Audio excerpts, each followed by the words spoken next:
आज से 20 साल पहले बिना कॉलम और बीम दिए घर बनाए जाते थे, क्योंकि इस टाइप के स्ट्रक्चर में सारा लोड दीवार पर आता था। इसलिए फर्स्ट फ्लोर में घर का नक्शा चेंज नहीं किया जाता था।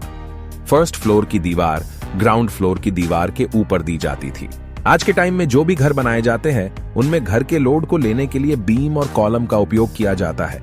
इन घरों में अंदर की दीवार हम 4 इंच की बना सकते हैं, क्योंकि लोड दीवार पर नहीं आता, और फर्स्ट फ्लोर का नक्शा चेंज कर सकते हैं, बस कॉलम की पोजीशन नहीं चेंज होगी।